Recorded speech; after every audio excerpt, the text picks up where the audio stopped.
Hello everyone, আসসালামু আলাইকুম। সবাইকে ওয়েলকাম জানাচ্ছি নতুন আরেকটি ব্লগ ভিডিও দেখার জন্য। আশা করি যে যেখান থেকে দেখছেন সবাই অনেক ভালো আছেন। আমি হাবিবা, আলহামদুলিল্লাহ পরিবার নিয়ে আমি আল্লাহর রহমতে অনেক ভালো আছি। আজকে আপনাদের সাথে একটা রেসিপি শেয়ার করতে যাচ্ছি। আমি জানি এটা অনেকেই জানেন, কিন্তু তারপরেও আমি ভাবলাম যে একটু আপনাদের সাথে শেয়ার করি। এই ডেজার্টটা আমার কাছে অনেক ভালো লাগে, বিশেষ করে রমজান মাসে এই ডেজার্টটা হলে পরে মানে আর কোনো কিছুই দরকার হয় না।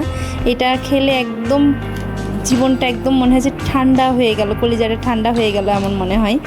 তা আমি ডেজার্টটা তৈরি করার জন্য আগেই দুধ জ্বালাই নিচ্ছি, কারণ দুধটা ঠান্ডা হওয়ার পরেই সাবুদানাটা মিশাইতে হবে। তো দুধটা জ্বালাই নেওয়ার সময় আমি দুধের মধ্যে আগেই চিনি দিয়েছি, চিনিটা দেখানো হয়নি। চিনি দিয়েছি চায়ের কাপের 1 কাপ। চিনিটা আপনাদের প্রয়োজন অনুযায়ী নেবেন, যে যেরকম মিষ্টি খান সেইভাবে নেবেন। আর কনডেন্স মিল্ক 1 কৌটা দিয়েছি, আর ভ্যানিলা এসেন্স 1 টেবিল চামচ দিয়েছি। এরপর দুধটা ঠান্ডা হয়ে গেলে পরে ফ্রিজে রেখে দিতে হবে। আমার হাতে বেশি সময় ছিল না, এই জন্য আমি ডিপে রেখে দিয়েছি হালকা একটু ঠান্ডা হয়ে গেলে, কারণ আমি এটা করতেই লাগছি 12টার দিকে। তারপরে এটা ঠান্ডা হয়েছে, আমি ডিপে রেখে দিয়েছি রাখা। এবার আমি সাবুদানাটা একটু সিদ্ধ করে নেব। আমার সাবুদানাটা সিদ্ধ করা হয়ে গেছে। সাবুদানাটা সিদ্ধ করার সময় খুবই খেয়াল করতে হবে, এটা একদম 100% করা যাবে না, 95% করতে হবে। আর 5% ভিতরে মাছ রাখতে হবে, না হলে পরে অনেক সময় গলে যায়। তো যাই হোক, আমার সিদ্ধ করাটা হয়ে গেছে। এখন আমি ঝাঁকার মধ্যে ঢেলে ফেলবো। তো ঢেলে ফেলে এটা ভালো করে ধুতে হবে বেশ কিছুক্ষণ ধরে। ঠান্ডা পানি দিয়ে না ধুলে পরে এই জিনিসটা একদম পুরো আঠার মতো হয়ে যায়। আর যখন দুধের মধ্যে মিশানো হয় তখন একদম পুরা মানে খাইতে একদম বেশি একটা ভালো লাগে না, বিজলি বিজলি মনে হয়, বেশি বিজলি মনে হয়।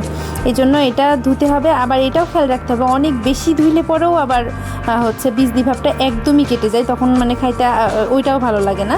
মানে ধুতে হবে বেশ 1-2 মিনিট ধরে ঠান্ডা পানি দিয়ে ধুইতে হবে। অনেকক্ষণ ধরে ধুলে আবার সেটাও সমস্যা। তো যাই হোক, এটা একবার করতে লাগলে তখন আপনারাই বুঝতে পারবেন। তা এর মধ্যে আমার ধোয়া হয়ে গেছে, আর দুধটাও তো রেখে দিয়েছিলাম ফ্রিজে, ওইটাও বের করব। বের করে এবার মিশাই ফেলতে হবে।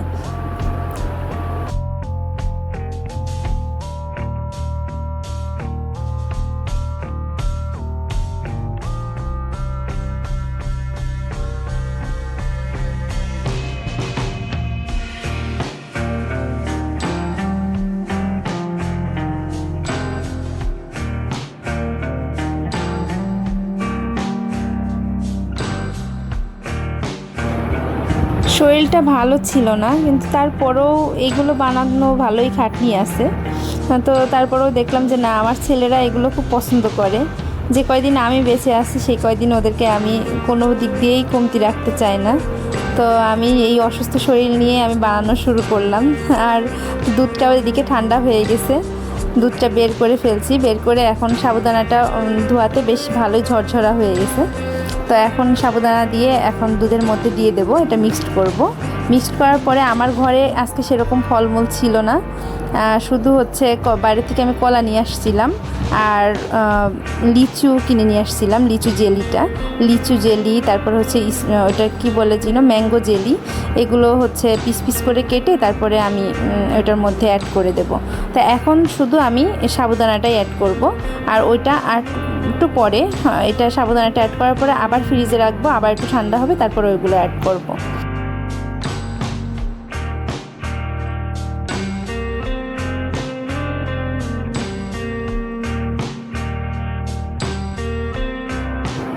দুধ আর সাবুদানার ডেজার্টটা এখন ডিপ থেকে আমি আবারও বের করে ফেললাম।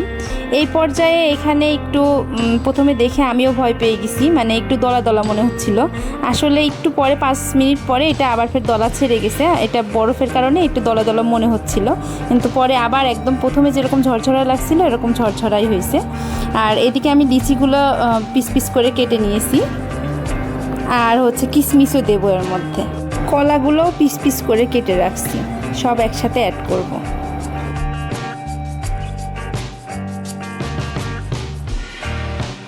পর্যায়ে আমি জেলি আর হচ্ছে কেটে রাখা জেলি আর কিশমিশটা অ্যাড করব। আর ফ্রুটসগুলো এখন অ্যাড করব না, ফ্রুটস যখন সার্ভ করব তখন সবাইকে একটু করে ফ্রুটস দিয়ে তারপরে সার্ভ করব, নাহলে আগের থেকে দিলে পরে কালো হয়ে যায়। এ পর্যায়ে এখন আমি হচ্ছে সার্ভ করার জন্য চলে আসলাম।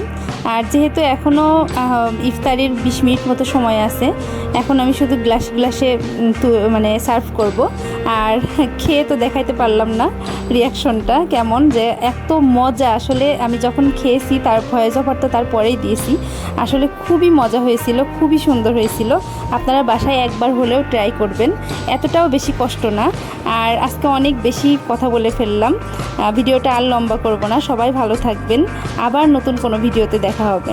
আল্লাহ হাফেজ, আসসালামু আলাইকুম।